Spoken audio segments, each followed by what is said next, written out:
Tuhan Yesus, kami bersyukur untuk kepercayaan boleh mengasuh anak ini, mengajarkan mereka tentang kebenaran firman Tuhan melalui cerita firman Tuhan, kesaksian, pujian.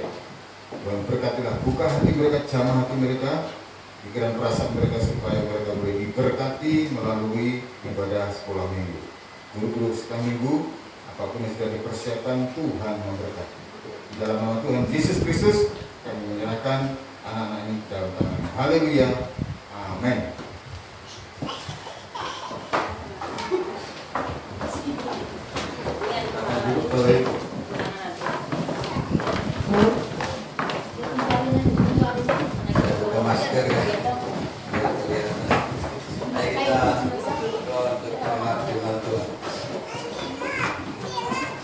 Bapak, terima kasih karena Engkau hadir di tengah ibadah kami. Kami bersyukur bahwa ketika kami beribadah, kami akan mengalami kekuatan jamaah dan kasih Tuhan yang lebih lagi untuk menjadi kekuatan di sepanjang kehidupan kami di tengah dunia yang begitu jahat.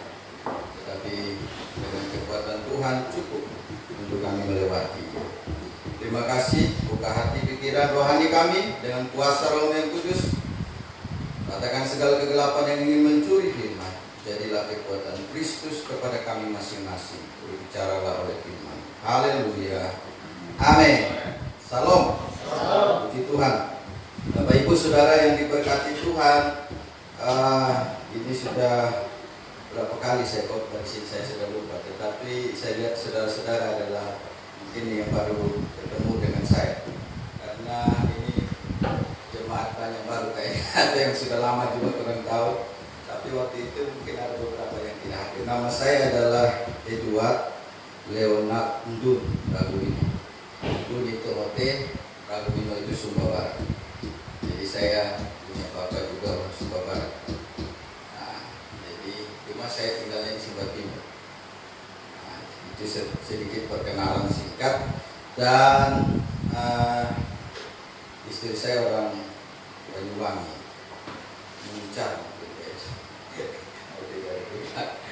Jadi kita Jawa Timur. Kita ini apa ya? Timur. Dia Timur, saya Timur, dia Jawa. Jadi kita Jawa Timur. Oke, anak kami 3 dan semua perempuan. Jadi nanti saya jadi orang kaya. Pasti jenisnya mahal. Kalau orang Sumba kan pakai duit. Nah itu. Oke, kita akan lihat firman Tuhan. Bapak Ibu Saudara, seperti tadi yang disaksikan bahwa keadaan sekarang orang-orang akan seperti itu hidupnya. Kebetulan saya waktu tadi disaksikan oleh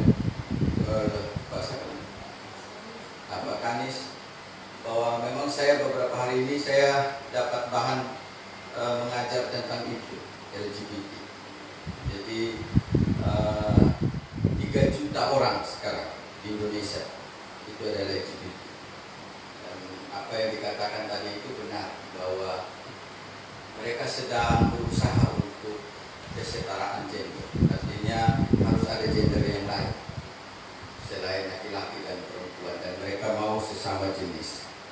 Itu juga diakui di undang-undang, dan beberapa negara sudah, cuma Indonesia tidak. Dan karena itu kita harus banyak berdoa bahwa dunia memang akan semakin jahat, kita berkata. Dan dunia yang semakin jahat itu akan mempengaruhi seluruh kehidupan kita. Kalau kita tidak kuat, kita akan mencapai apa? Nah, beberapa waktu ini kita baru masuk bulan apa ini sekarang? Mau akhir dari Februari. Ini baru 2 bulan kita jalankan di 2021. Karena itu saudara, masih banyak yang akan kita capai sepanjang tahun ini.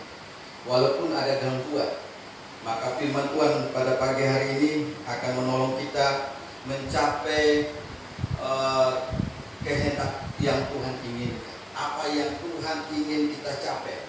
Saudara, apakah saudara punya kerinduan atau kita mencapai keinginan kita sendiri?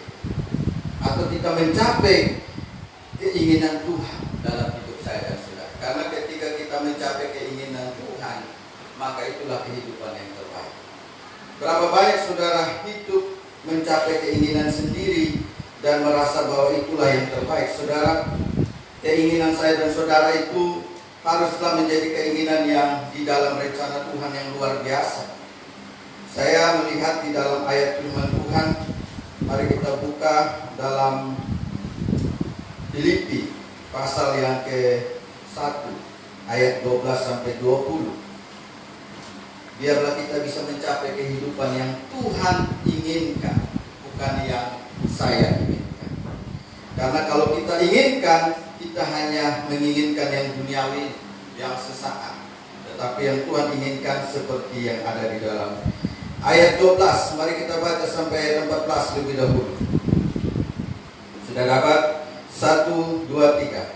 Aku menghendaki saudara-saudara supaya kamu tahu bahwa apa yang terjadi atasku ini justru telah menyebabkan kemajuan Injil, sehingga telah jelas bagi seluruh istana dan semua orang lain bahwa aku dipenjarakan karena Kristus, dan kebanyakan saudara dalam Tuhan telah beroleh kepercayaan karena pemenjaraanku untuk bertambah berani berkata-kata tentang firman Allah dengan tidak takut.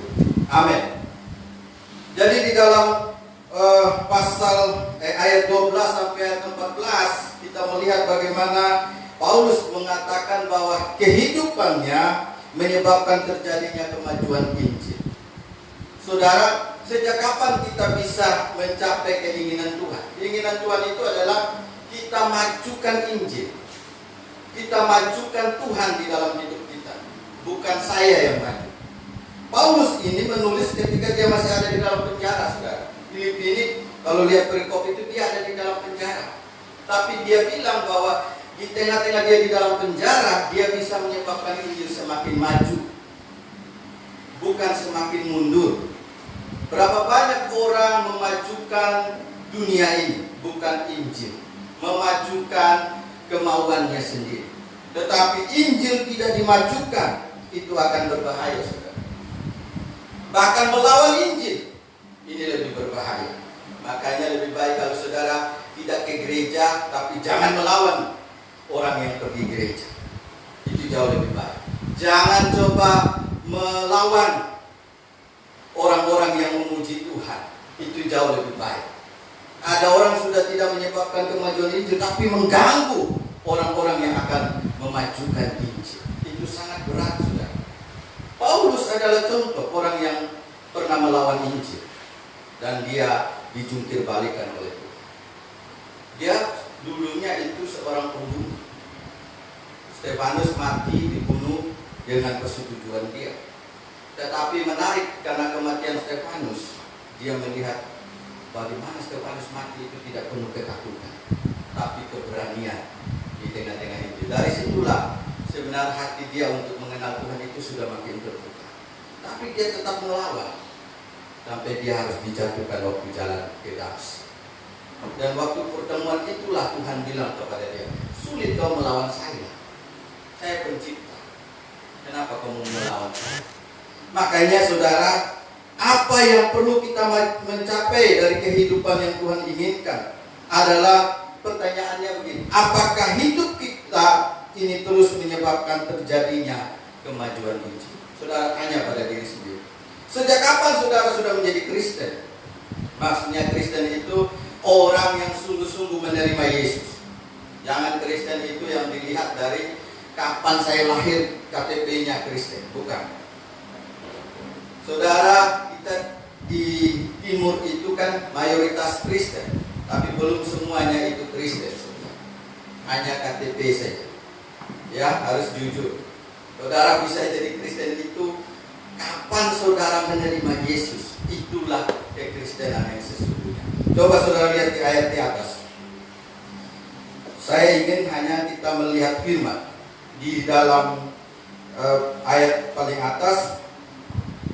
Dikatakan ayat 5, aku mengucap syukur kepada Allahku karena persekutuanmu dalam berita Injil, mulai dari hari pertama sampai sekarang ini luar biasa. Ini jemaat Filipi adalah orang yang persekutuan dalam berita Injil. Mereka menggabungkan hidup mereka di dalam berita Injil. Mereka masuk di dalam berita Injil untuk Injil itu bisa tersebar. Berapa banyak saya dan saudara sudah hitung, berapa lama saya sudah menjadi orang percaya, dan Injilnya maju atau tidak dalam hidup saya. Atau malah gara-gara saya Injil makin dihujat oleh orang karena saya mencuri, karena saya melakukan yang jahat, karena saya melakukan yang tidak baik, sehingga saya mengalami Injilnya menjadi mundur, bukan maju. Berapa banyak orang Kristen menyebabkan Injil itu mundur, bukan maju. Paulus pernah membuat Injil coba dihancurkan, tetapi malah dia yang hancur, dia yang gagal. Dia tinggalkan pengajaran Gamaliel, Taurat yang begitu kuat melekat dalam hidup. Paulus itu dipengaruhi 3, yaitu Romawi. Dia juga jago bahasa Yunani. Dia dipengaruhi, kelahiran dia itu adalah kelahiran secara Yahudi, bapaknya Yahudi, tetapi belajar bahasa Yunani, makanya dia menjadi misionaris yang luar biasa. Dia juga dipengaruhi oleh kartu penduduknya adalah Romawi, karena bapaknya itu berwarga negara Romawi. Karena itu 3 bagian besar itu mempengaruhi semangat dia melayani di agama yang lebih dahulu. Tetapi ketika dia tahu bahwa Yesus itu hidup, dia beralih dan mengikuti Yesus. Sejak dia mengikuti Yesus, saudara pernah lihat apakah Paulus pernah menyebabkan Injil mundur? Tidak pernah. Injil selalu maju dalam pelayanan dia. Injil tidak pernah berhenti, walaupun di penjara kelihatan dia berhenti, ternyata tidak. Justru semakin dia masuk penjara, orang semakin dengar Paulus di penjara karena menyampaikan Injil, maka orang makin berani memberitakan Injil. Nanti saudara baca ya. Artinya kemajuan Injil itu harus terjadi pada hidup saya dan saudara masing-masing. Bukan saya Kristen sajalah. Tidak. Kemajuan Injil itu Tuhan sudah taruh dalam pundak kita masing-masing, daerah kita masing-masing. Karena itu saudara jangan pikir bahwa saya 1 tahun ini Injil bisa maju, enggak. Makanya saya targetkan setiap jiwa yang saya layani 1 bawah 2. Tahun lalu 1 bawah 1. Artinya 1 orang paling tidak bawalah 1 jiwa selama 1 tahun. Masa berat sih kalau bawa orang mencuri bersama bisa harus bisa bawa orang untuk datang kepada Yesus. Kalau kita dulu bisa mempengaruhi orang untuk ikut kita berbuat yang jahat, pasti kita juga bisa mempengaruhi orang untuk membawa mereka kepada Tuhan. Karena Tuhan tahu kita punya kemampuan masing-masing. Tidak perlu bawa banyak. Kalau saudara bisa bawa 10 dalam tahun ini gereja tidak akan muat. Kenapa? Karena 1 bawa 10 aja ini sudah berapa orang. Dalam 1 tahun terjadi berlipat ganda. Amin. Jangan pikir 10 itu berat. 1 bulan dapat 1 orang aja sudah 12 orang 1 tahun. Amin. Saudara bisa kerjakan kemajuan Injil. Masalahnya ada banyak orang hanya memajukan dirinya. Nanti saudara lihat di sini dikatakan oleh Paulus. Tetapi bagi Paulus dia tidak mau. Karena dia masuk penjara, dikatakan. Oleh karena dia masuk ke dalam penjara, Injil semakin dimajukan. Bahwa sejak hari dia dimasukkan ke penjara, semua orang makin percaya bahwa dia bukan masuk penjara karena membunuh. Dia bukan masuk penjara karena kesalahannya, tapi karena menyampaikan Yesus Kristus Tuhan. Sejak kapan saudara menjadi Kristen? Mungkin ada yang sudah belasan tahun, tapi tidak ada 1 jiwa. Artinya belum ada pelipat gandaan, belum ada hasil dari hidup saya. Ya, Tuhan tuntut hasil nanti. Tuhan tidak tuntut kita dapat berapa rumah di dunia. Tuhan hanya bilang, bawalah jiwa. Dan itu adalah berkat tertinggi di surga. Nanti saudara, orang kaya akan sangat dipermalukan kalau mereka tidak ada hasil. Tapi kalau saudara hidup pas-pasan, tapi menuai banyak jiwa. Paulus juga demikian. Paulus tidak punya istri, tidak punya mobil mewah, tidak punya rumah yang besar, tapi dia paling banyak memenangkan jiwa. Bahkan bukan jiwa biasa, murid yang bisa melanjutkan pelayanan. Dan itu menjadi kebanggaan dia nanti di surga. Maksudnya kebanggaan di sini adalah sukacita yang dia bisa persembahkan selama saya hidup dengan keadaan yang sulit, dengan pas-pasan, tidak ada apa-apa, masuk penjara, tetapi inilah yang saya bisa bawa kepadamu Tuhan. Bukan kemewahan, saudara. Kita dapat berapa miliar pun Tuhan tidak begitu sukacita. Tapi coba Alkitab berkata, satu jiwa malaikat di surga bersukacita. Saudara buat pesta, yang pesta yang bersukacita saudara. Tuhan tidak ikut-ikutan bersukacita. Saudara dangdutan silakan. Tetapi Tuhan tidak ikut dangdutan. Dia hanya waktu bersukacita ketika saudara bilang, Tuhan saya berdoa untuk jiwa ini. Tuhan saya tarik jiwa ini, biar dia Engkau selamat. Dan waktu dia datang kepada Tuhan, waktu itulah sukacita yang sesungguhnya. Jadi sukacita saudara dan saya bukan sukacita karena dunia ini, saudara. Jadi kemajuan Injil harus menjadi bagian yang saya dan saudara pikirkan. Apa? Mulai dari waktu kita sudah percaya. Saudara bisa hitung berapa tahun. Pun tidak ada hasil ini. Berdoa supaya sembuh. Tadi Bapak yang bersaksi itu demi kemajuan Injil. Menyampaikan orang itu salah. Bahwa firman Tuhan tidak ingin hanya laki-laki dan laki-laki, perempuan dan perempuan. Berarti dunia tidak akan bertambah banyak.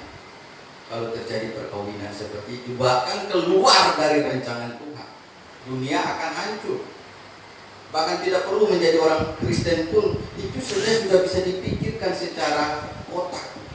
Kalau semua nikahnya sesama jenis, otomatis tidak akan lahir lagi keturunan baru. Dunia akan hancur. Tuhan bilang suruh beranak cucu, makanya harus laki-laki dan perempuan. Karena itu saudara dan saya harus menjadi orang yang menyebabkan Injil itu maju. Karena di dunia ini setan ingin memajukan dunia. Setan ingin memajukan ilmu teknologi. Tetapi kita harus memajukan Injil saja. Nah, dikatakan di situ hidup ini harus dikuasai oleh Injil. Menyatakan Injil dalam segala keadaan. Paulus tidak pernah berhenti menyatakan Injil. Dia di penjara, dia pernah mati satu kali, dipukul sudah dianggap mati. Itulah kemungkinan dia pernah naik ke tingkat ketiga itu dalam kesaksian. Dia dipukul lalu mati, tapi habis itu dia bangkit lagi, hidup dan lakukan lagi pelayanan. Saudara kan belum pernah dipukul sampai kan itu, tapi sudah takut duluan. Harusnya saudara lebih garang daripada Paulus. Paulus tidak pernah takut. Mau mati sekarang, mati besok, bahkan dia pikir semua itu hanya untuk Injil Kristus saja. Maka hidupnya itu akan berguna. Nanti kalau di pas ayat 21 itu sangat menjadi satu kekuatan kesimpulan hidup dari Paulus. Nah saudara, karena itu pikirkan itu. Apakah Injil maju lewat hidup saya? Kalau tidak bisa memajukan, pulihkan saja kesaksian. Jangan juga sudah tidak memajukan Injil, menyaksikan yang buruk sehingga Injil semakin diperlemah. Ya kan? Kalau saudara hidupnya buruk di tengah orang-orang yang tidak percaya Yesus, itu menyebabkan Injil akan mundur. Lihat itu anak Tuhan itu mabuk aja terus dari pagi sampai pagi, dari pagi sampai pagi. Tidak ada kerjaan mereka itu. Dangdutan terus, goyang terus. Itu di mata orang yang tidak percaya itu mereka lihat. Dan mereka akan mencap Tuhan kita itu Tuhan yang seperti itu gaya hidupnya.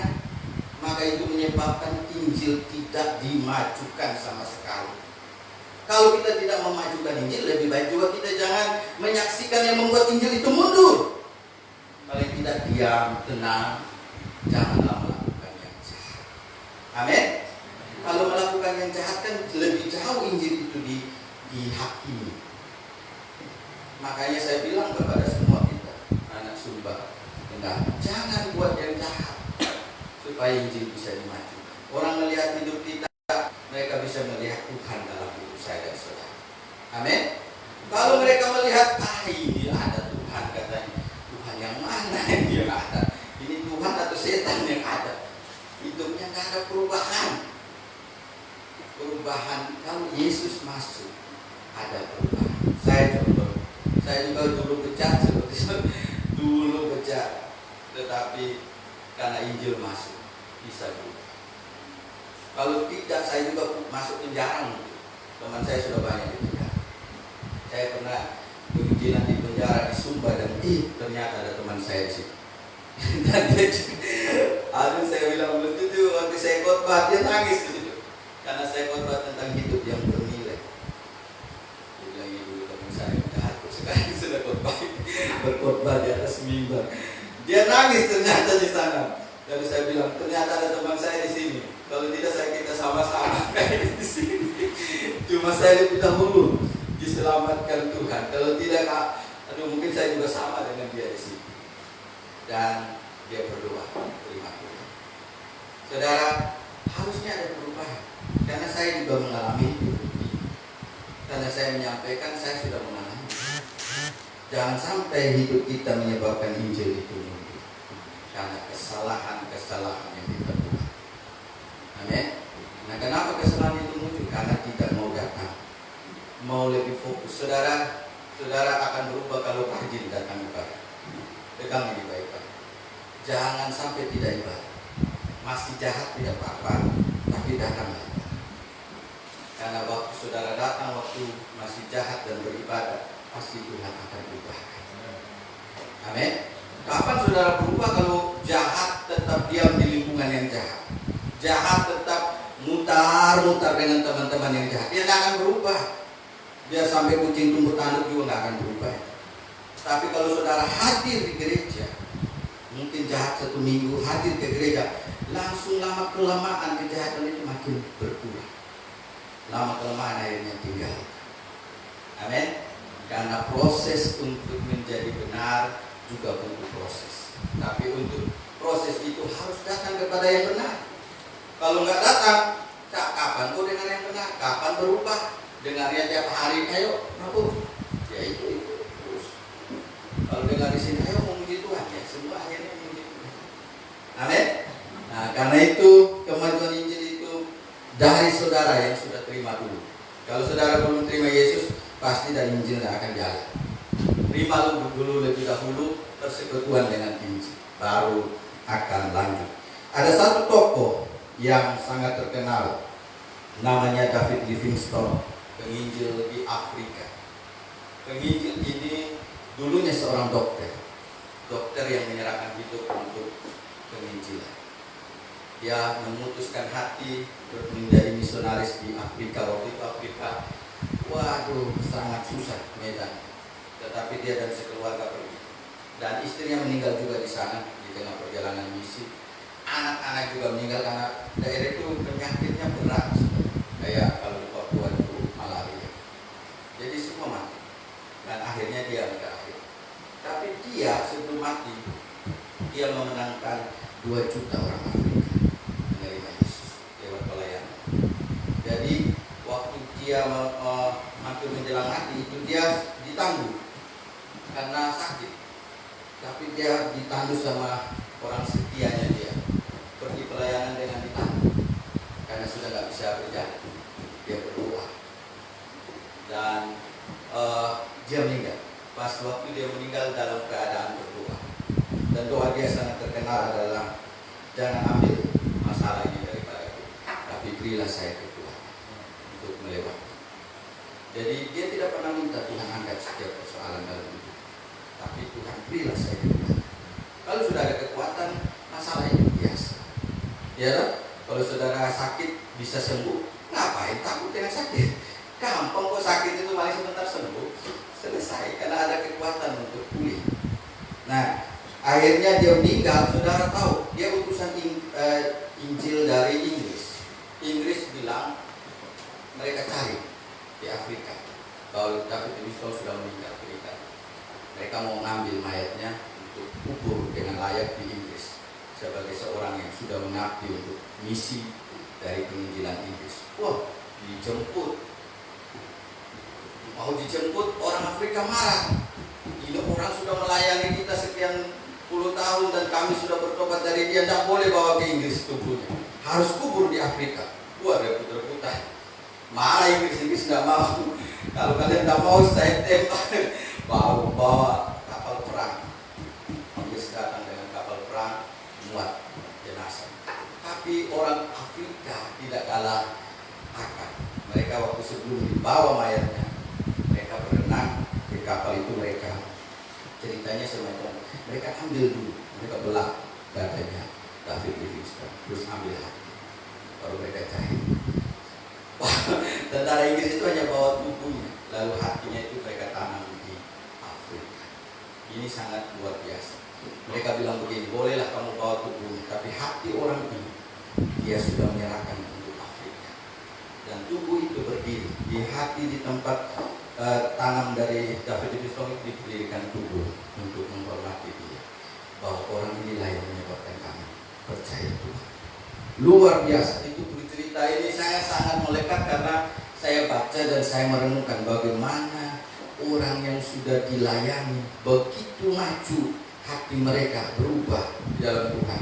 Mereka begitu menginginkan David ini harus ada di tengah-tengah Afrika, bahwa dialah yang menyebabkan kami berubah. Saudara, Injil itu adalah kekuatan Tuhan. Amin. Karena itu saudara jangan majukan yang lain. Kalau saudara maju untuk Injil, kekuatan Tuhanlah yang maju. Kuasa Tuhanlah yang maju. Kehendak Tuhanlah yang maju. Yang kedua yang kita harus lihat dari ayat ini, bahwa di ayat 15 dan 17 sampai 17 dikatakan di sana bahwa ada orang yang memberitakan Kristus karena dengki dan perselisihan, tetapi ada pula yang memberitakannya dengan maksud baik.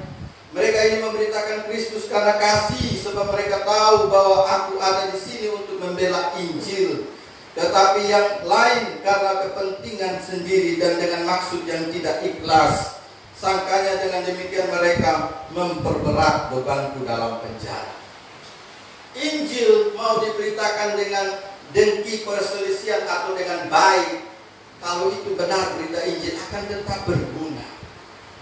Ada orang yang memberitakan Injil banyak motivasi, tapi yang lebih baik Paulus bilang harus memberitakan karena kasih, kebaikan.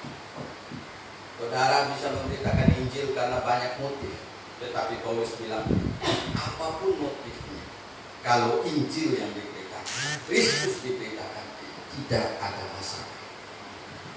Cuma orang itu tidak bisa menerima apapun kalau dia hanya motifnya. Injilnya tetap jalan dengan baik, tapi motif yang salah membuat orang yang menyampaikan tidak bisa menerima apa. Tapi Injil tetap berita baik. Amin. Berita baik Injil itu. Kadang-kadang orang yang menyampaikan Injil hidupnya belum benar. Tapi kalau saudara dengar, kalau ada orang yang tidak benar menyampaikan Injil kepada saudara, kalau itu Injil, terimalah. Cuma bisa pakai orang yang tidak benar juga untuk menyampaikan Injil kepada saya. Amin. Tapi kalau itu dia sampaikan, jangan lihat hidupnya, saudara akan rugi. Karena setiap hidup orang itu bisa saja menyakiti kita. Bisa aja kita kecewa dengan orang itu. Tapi kalau saudara lihat Injil, tidak akan kecewa. Jangan lihat orangnya, dengar aja Injil yang biasa. Kalau lihat orang, ya saudara cari orang baik yang paling suci menyampaikan Injil, tidak ada di dunia ini. Pasti adalah kesalahan. Tetapi harus dengar Injil yang disampaikan. Kalau itu anak kecil pun yang sampaikan, sudah harus dengar. Jangan kayak ibumu saya, rambutmu belum putih. Saya ini sudah putih, kok ajar saya. Kalau orang kita di timur itu orang tua tidak bisa dikasih tahu. Kalau oleh anak yang lebih muda, kenapa? Dianggap belum punya kemampuan, belum punya asam garam. Makanya saudara pasti sangat sulit menginjili orang tua. Lalu dari saudara yang anak-anak, sangat sulit menginjili kakak. Ya, kalau saudara tidak lebih baik. Tapi kalau saudara sungguh-sungguh hidup di dalam Tuhan dan mereka lihat ada kekuatan, sampaikan aja. Saya tidak sulit menyampaikan itu kepada kakak saya.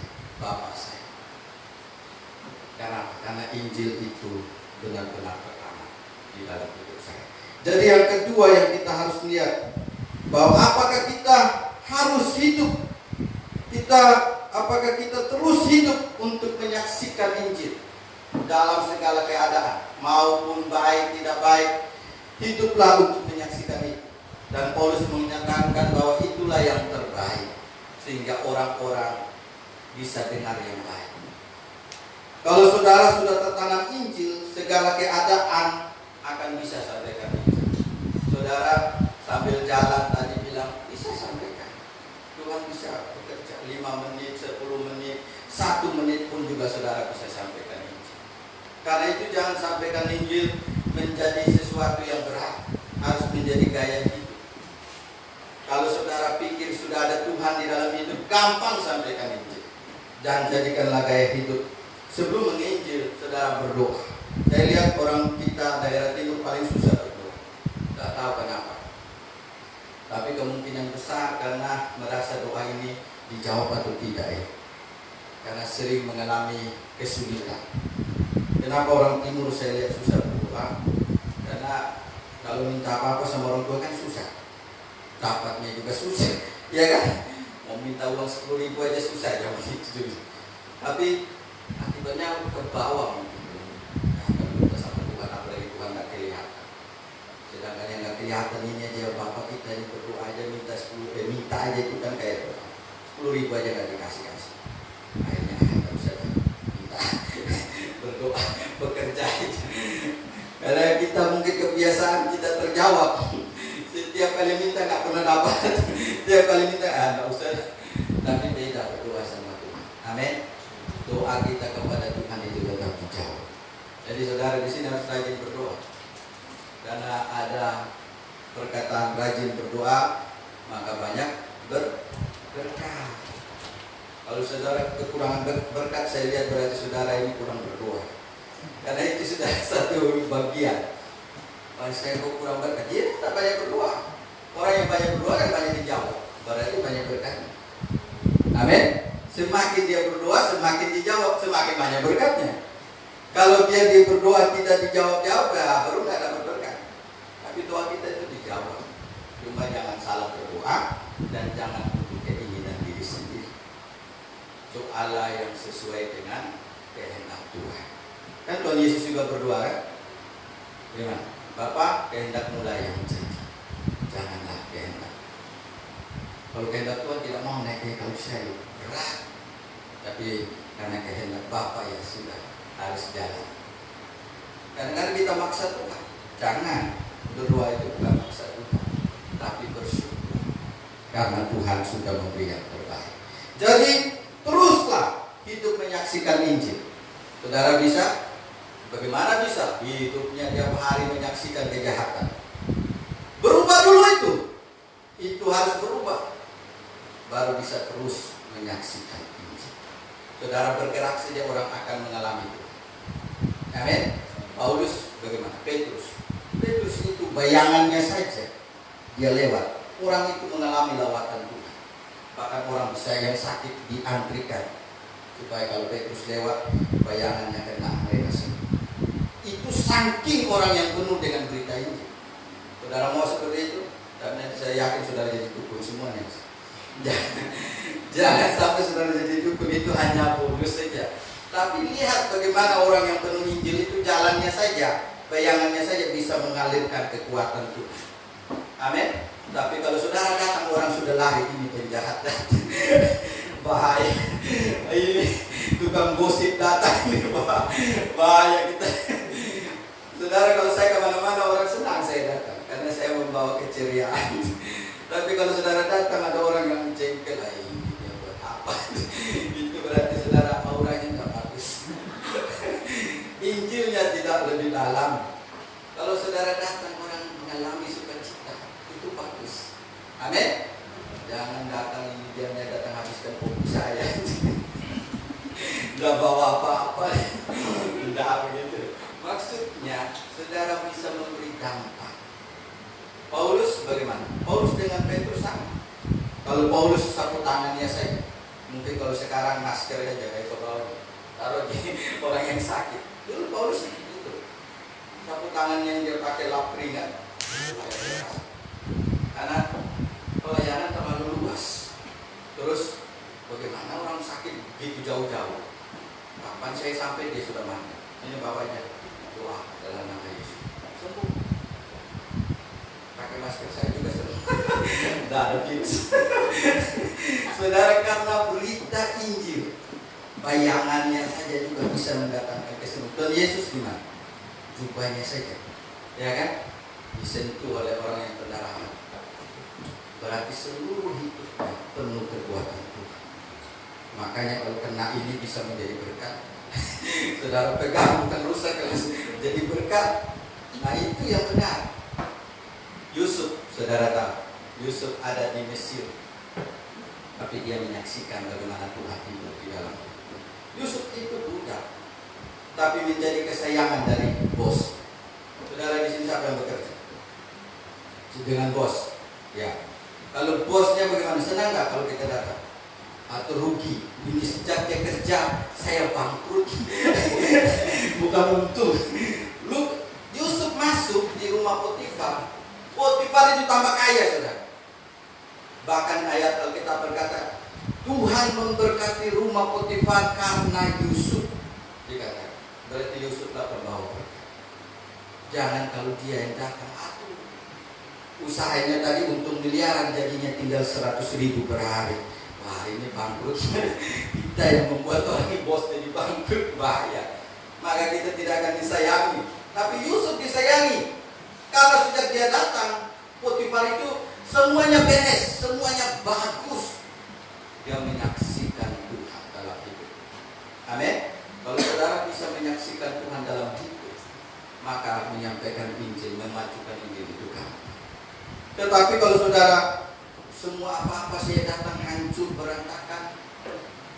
Kemarin saya sukses memperbaiki pompa yang rusak. Jadi saya tidak pernah bisa. Jadi saya bilang itu memang bukan bagian, tapi saya usaha. Ternyata bisa juga saya setel sampai jadi. Karena pompanya tidak mau kayak air ini mau keluar. Tetapi hikmat Tuhan membuat saya bisa kerjakan dengan baik. Saya lihat-lihat orang. Dulu saya pernah buat berjam-jam tidak pernah jadi. Dan mari saya bilang Tuhan saya harus jadi, berhasil. Karena Tuhan berkati saya buka. Tukang tidak ada soal, saya telepon tukang. Dia ada di Sumbar. Tukang kepercayaan. Halo, kau di mana nih? Saya ada ngomong lama-lama, saya pikir dia ada di Denpasar. Kau sini sudah datang. Bisa ada di Sumbar. Oh, saya ada pikir dia ada di Bali dengan di Sumbar. Lalu sebenarnya saudara saya cari kunci Inggris, saya buka sendiri, saya kerjain. Dia pandu bilang pancing. Oke, saya kerjain. Dan berhasil. Kalau kita bersama dengan Tuhan, apa saja yang kita kerja bisa berhasil. Amin. Dan Tuhan mau menyaksikan itu dalam hidup orang percaya.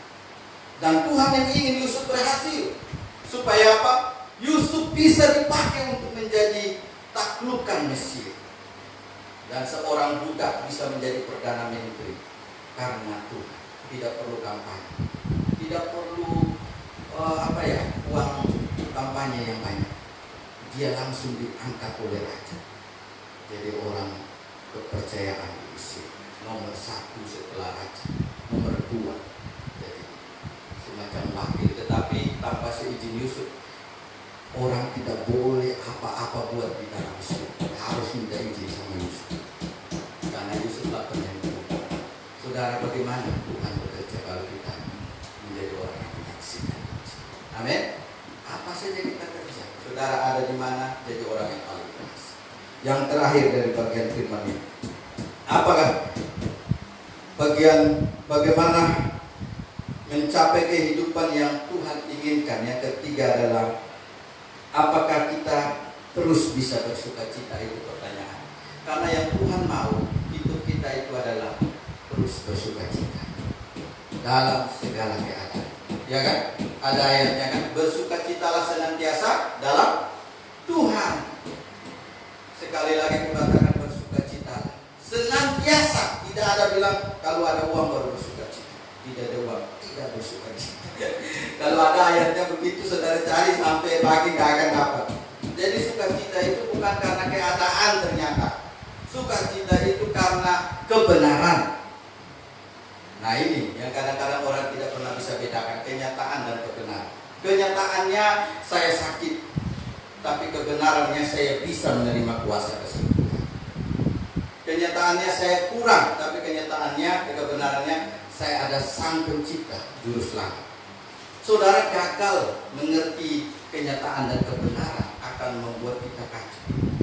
Kalau kebenaran yang kita pegang, maka keadaan kita ini tidak akan mempengaruhi. Mau keadaan sakit, sulit, susah, tapi kebenarannya saya bersama dengan Tuhan. Kebenarannya Tuhan ada di dalam saya. Kebenarannya kuasa yang paling tinggi ada di dalam saya. Kebenarannya saya disertai Tuhan. Kenapa ini saya takut? Hal-hal yang kecil-kecil. Amin. Saudara harus pegang kebenaran, bukan kenyataan. Memang kalau kenyataan kita ini semua kurang, uang ada. Tapi kebenarannya saya anak kerajaan surga. Dan itulah yang saya harus bersyukur.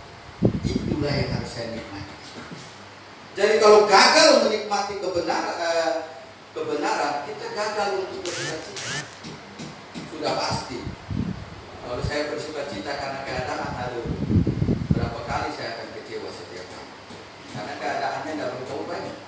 Apalagi corona itu, keadaan tidak berubah, kita mau terus tidak berubah, kita tetap stres terus gimana? Bahaya. Karena itu jangan pernah bersukacita karena keadaan, tapi karena kebenaran.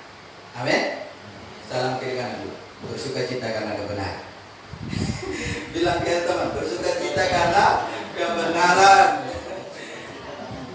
bukan karena kenyataan. Kenyataan itu bisa berubah, saudara. Memang bisa kurang saat ini, tapi besok bisa dapat 5 miliar sekaligus. Karena itu jangan pegang kenyataan. Kenyataan itu masih berubah-ubah, tapi kebenaran yang tidak berubah. Amin. Sekali kita tetap anak Tuhan, tetap anak Tuhan. Sekali kita bersama dengan Tuhan, kita bersama dengan Tuhan.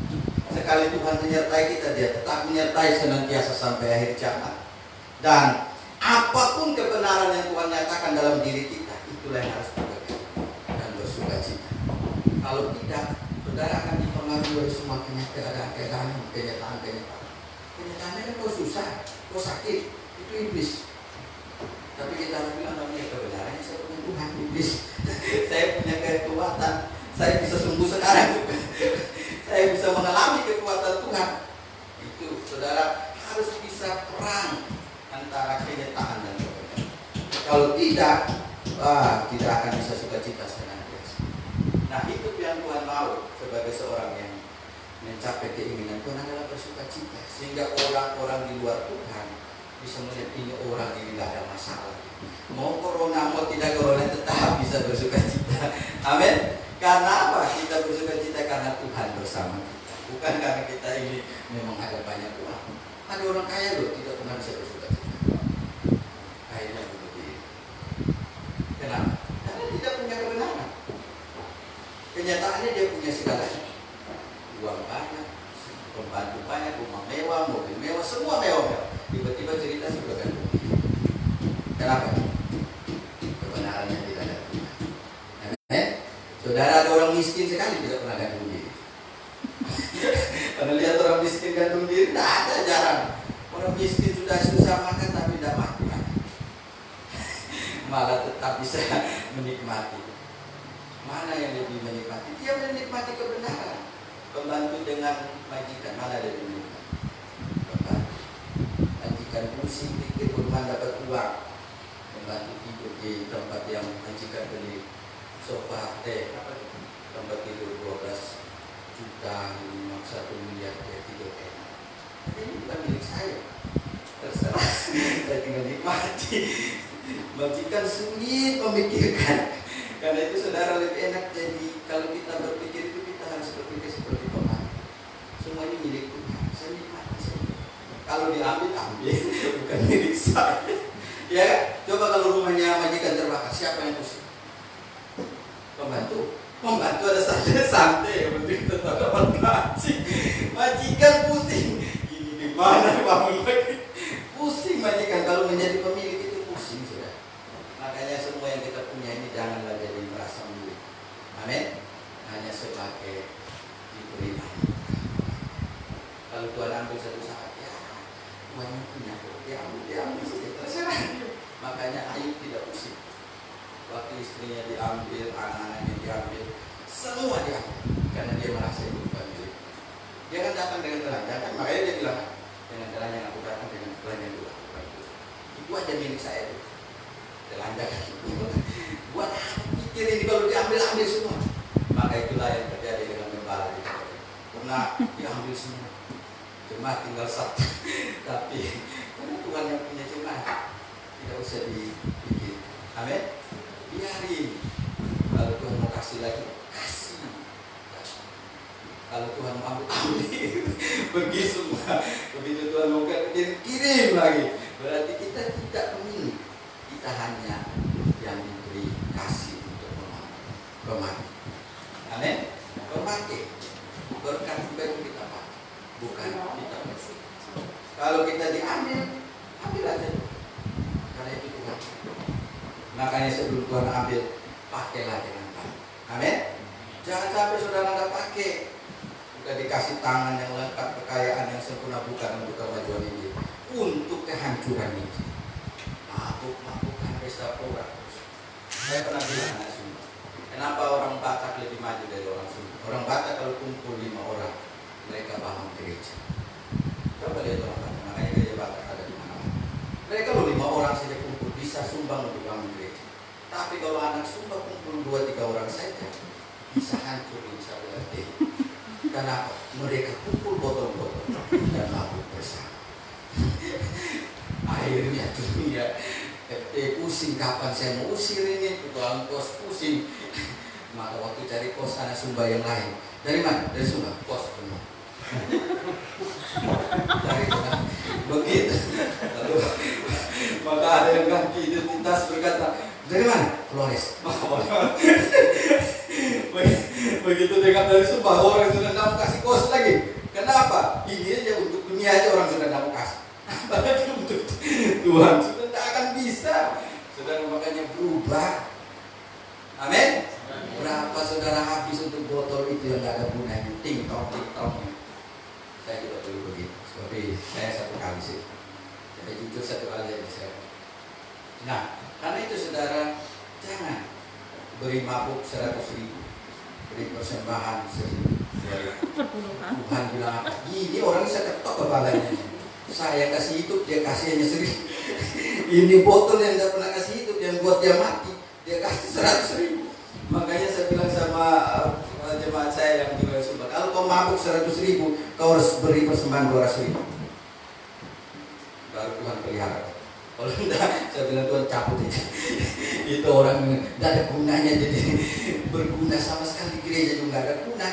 Hanya guna untuk botol aja itu, buat apa itu guna lama-lama di sini? Pensiun aja Tuhan. Saudara mau pensiun nggak? Pensiun dini namanya.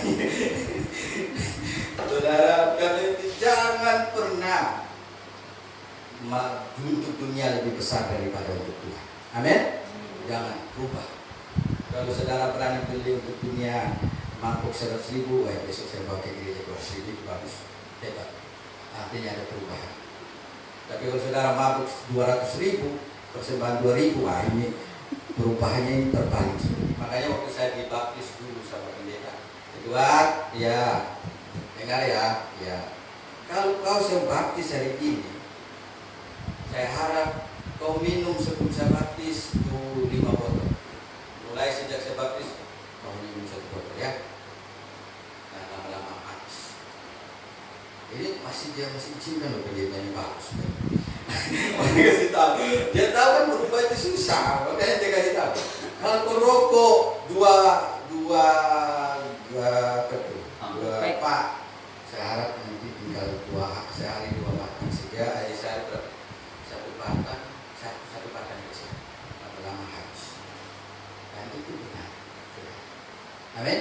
Tapi memang saya rokok dengan mabuk dulu. Satu. Nah itu pesan dia. Dan itu saudara harus cek hidupnya. Sekarang saya lebih mana banyak itu? Injil atau setan yang lebih banyak? Kalau setan ini botol aja banyak. Makanya coba lihat koleksi botolnya. Banyak sekali. Rokok itu dikoleksi kan? sampai taruh di itu kisi-kisi itu rokok ini nih orang hebat tuh. Pada akhirnya masih sakit. Akhirnya meninggal semua. Di sini ada rokok lagi ya? Amin. Masih ada nggak? Tidak ada yang angkat tangan. Tidak apa-apa. Rokok angkat tangan tidak apa. Tapi berubah. Beli rokok sekarang 20.000. Persembahan harus lebih dari rokok. Gampang kok, tidak apa-apa. Rokok aja juga. Yang penting harus berubah. Amin. Berubah. Nanti lama-lama persembahan sudah banyak. Akhirnya tidak bisa beli rokok. Bagus. Kalau saya beli persembahan banyak, akhirnya saya tidak bisa beli rokok. Itu Tuhan senang. Kalau gitu bagus, akhirnya saudara juga sehat. Amin. Tidak perlu lagi berdoa sama Pak Gembala. Pak Gembala saya sakit karena apa? Sakit karena rokok. Pak Gembala bilang apa? Saya doa sembuh ya, tapi berhenti rokok. Kalau saya mau berdoa orang yang berrokok, aku saya tanya dulu mau berhenti nggak? Kalau mau berhenti saya bilang tidak usah kasih sembuh. Ngapain ini orang disembuhkan juga? Dia tidak mau sembuh kok. Iya kan? Coba kalau Tuhan sembuhkan, saudara rokok lagi besok, kan sakit lagi. Mau buat apa kita berdoa main-main dengan Tuhan? Buat mau sembuhkan, mau juga kasih sakit lagi.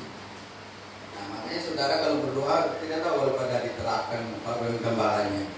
Kalau saya begitu, saya tanya dulu masih rokok, masih. Kalau itu berhenti dulu ya, baru tak doa dulu sembuh. Kalau enggak, saya tidak bisa doa sembuh nih. Kalau saya sembuhkan, kau yang bawa sakit lagi nanti. Sudah sembuh kau bisa rokok lagi ya, sakit lagi ya. Terus saya minta lagi sama Tuhan, kan malu saya. Tuhan sudah kasih saya karunia sembuhkan kau 1 kali, oh minta 2 kali. Besok lagi sembuh, sakit lagi 2 kali ya. Rokok lagi, sakit lagi. Mabuk lagi. Capek kalau rokok mabuk. Amin. Bisa berhenti? Bisa. Karena waktu lahir kita tidak merokok. Amin. Kita akan pulang juga tidak merokok. Ada orang yang mati masih rokok. Saudara cari dah.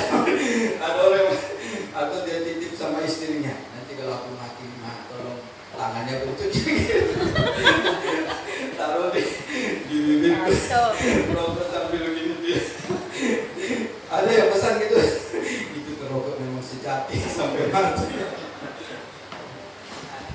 Saya harap saudara jangan rokok sampai mati.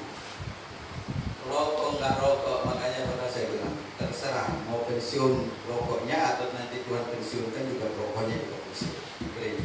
Kalau mati kan nggak merokok lagi. Mau pilih dipensiunkan Tuhan rokok atau mau berhenti sendiri terserah. Kan hanya gitu aja 2 pilihan, ya kan? Kalau nggak berhenti sekarang, tentu Tuhan yang berhenti kan. Nah, kalau Tuhan yang berhenti kan selesai. Mau pilih yang mana? Tuhan berhentikan atau saudara berhenti? Saya berhenti depan. Karena itu saudara, majulah untuk Injil. Biarlah firman Tuhan hari ini akan menolong kita. Sudahkah kita menyebabkan Injil maju? Itu pertanyaan.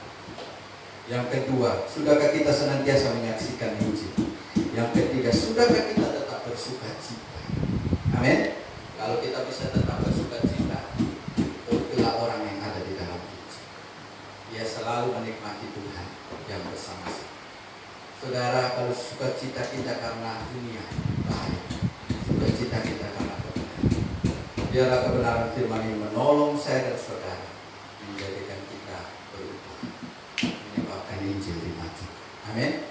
Terlebih dulu saudara yang terima Yesus.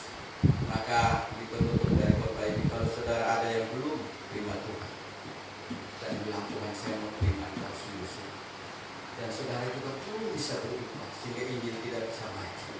Saudara juga mungkin menyebabkan Injil itu mundur dari hidup saya.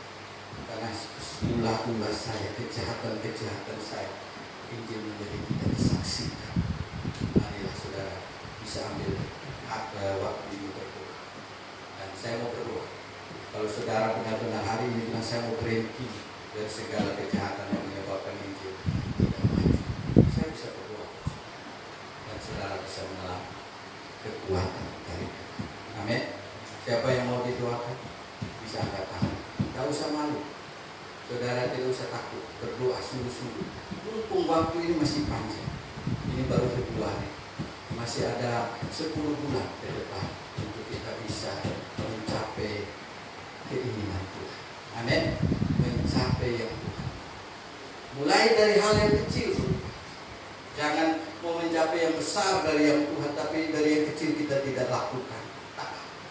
Mulailah dari berhenti dari yang jahat. Mulailah berhenti dari yang tidak menyenangkan. Amin. Mari kita berdoa.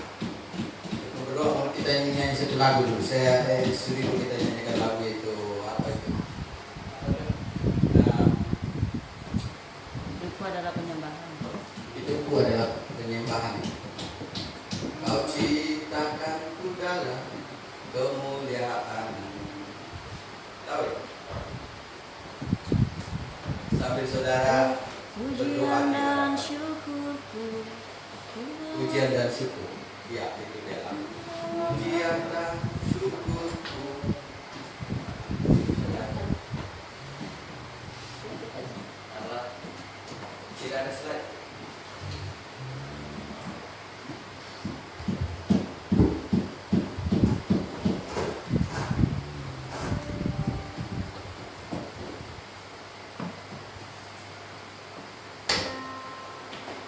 Pujian dan syukur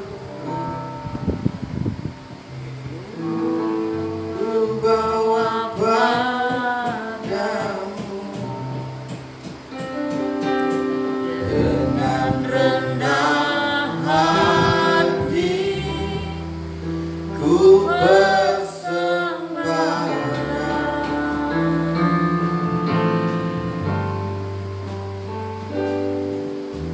sadar bila ku ada semua karena anugerah bukan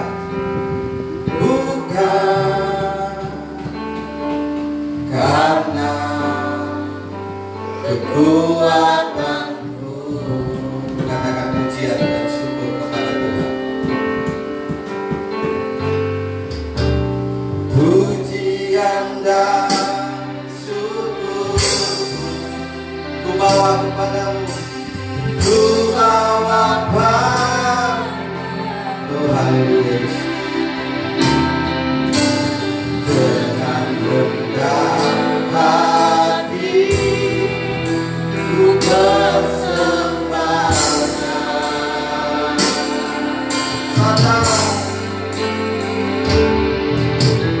Sadar bila ku ada semua karena anugerah bukan karena kekuatanku. Ku tahu hidupku Tuhan, ku tahu hidupku adalah penyembahan. Kau ciptakanku dalam kemuliaan.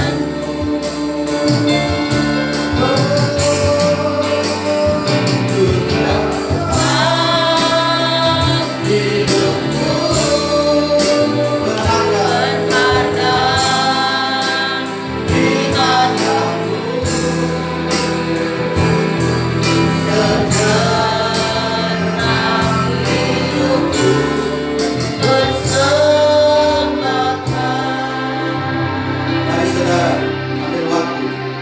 Saya akan berdoa, terutama bagi saudara yang bilang saya belum terima Tuhan sungguh-sungguh dalam hidup. Angkat tanganmu, taruh tangan di dada.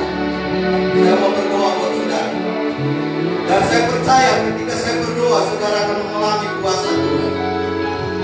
Saudara juga yang bilang saya mau terima Tuhan, saya mau mengalami kuasa Tuhan. Sebab Tuhan ciptakan kita untuk penyembahan, pakai kita untuk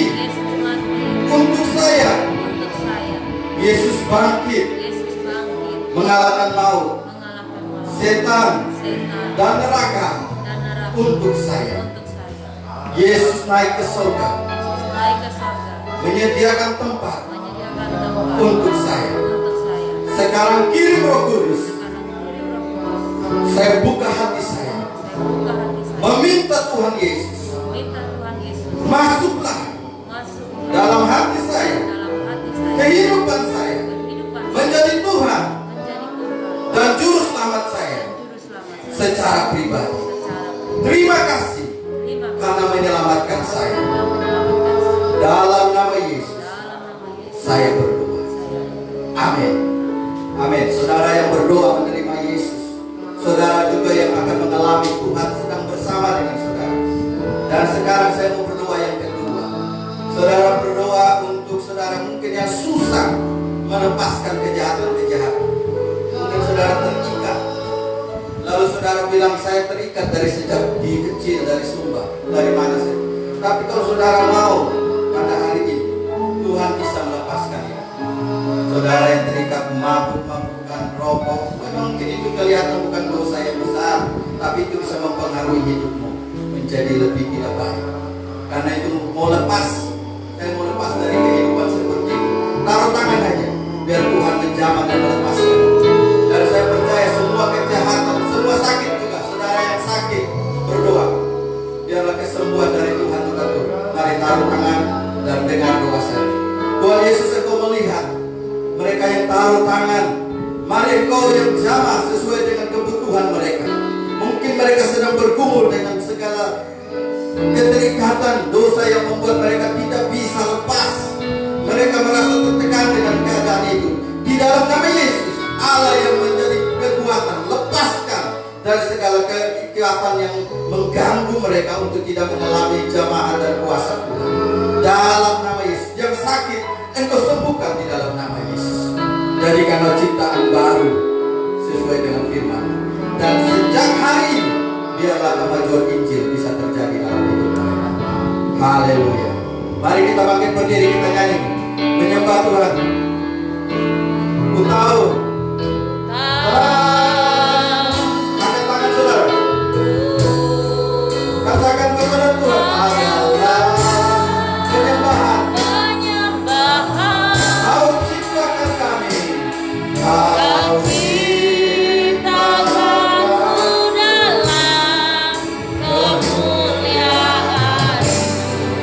katakan ku tahu hidup kami.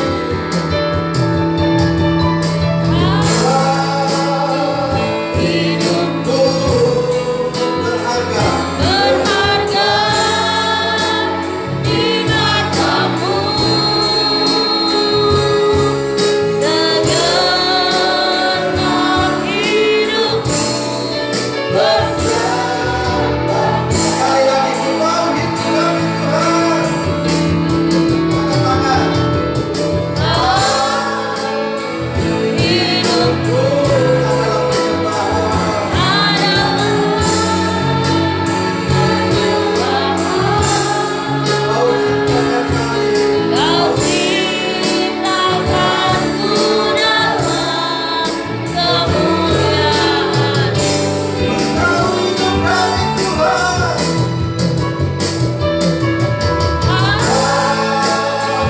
Hidupku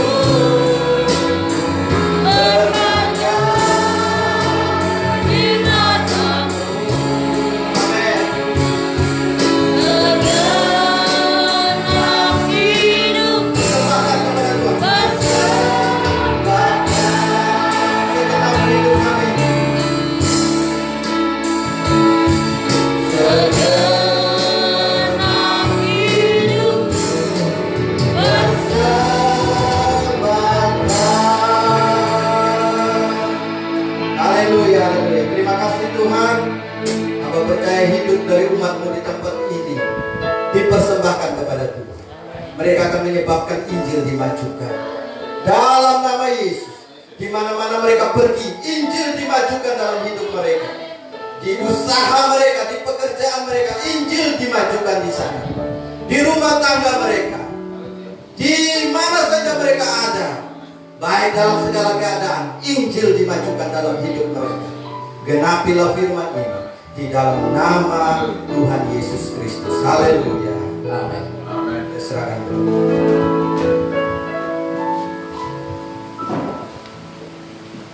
Silakan duduk kembali. Salam. Diberkati.